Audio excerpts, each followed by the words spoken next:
ಪಡೆದುಕೊಳ್ಳಿ. ಪ್ರಕೃತಿ ಒಂದು ವಿಸ್ಮಯ ಅಂತ ಹೇಳ್ತಾರಲ್ಲ, ಅಂತ ವಿಸ್ಮಯದಲ್ಲಿ ನಾನಿವತ್ತು ನಿಮಗೆ ಒಂದು ವಿಸ್ಮಯನ ತೋರಿಸ್ತೀನಿ ಬನ್ನಿ. ಸೊ ಇದು ನಾಗಲಿಂಗ ಪುಷ್ಪ ಅಂತ ಗಿಡ. ಸೊ ಇಲ್ಲಿ ನೋಡಿ ಒಂದು ಹೂವು ಇರುತ್ತೆ. ಈ ಹೂವು ನೋಡಿ, ಈ ಹೂವು ಇದು ಹಾವಿನ ಹೆಡೆ ಇದ್ದಾಗೆ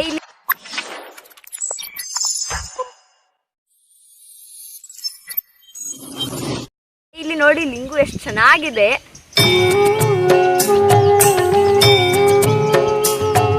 ಇದು ಹಾವಿನ ಹೆಡೆ ಇದ್ದಾಗೆ. ಸೊ ಒಳಗಡೆ ನೋಡಿ ಲಿಂಗು.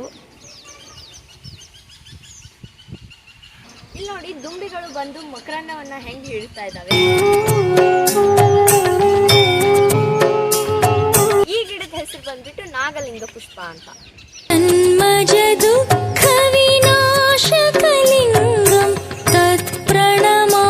ನೋಡಿ ಅದಕ್ಕೆ ಪ್ರಕೃತಿನೇ ಇಲ್ಲ, ಪ್ರಕೃತಿಯಲ್ಲಿ ನಾವು ನೀವು ಅಲ್ವಾ. ಇವತ್ತಿನ ಡೇ ನಮ್ಗೆ ಸ್ಟಾರ್ಟ್ ಆಗಿದ್ದೆ ಈ ನಾಗಲಿಂಗ ಪುಷ್ಪದಿಂದ. ಸದಾ ಶಿವಲಿಂಗಂ ಬ್ರಹ್ಮಮುರಾರಿ ಸುರಾರ್ಚಿತಲಿಂಗಂ ನಿರ್ಮಲ ಭಾಷಿತ ಶೋಭಿತ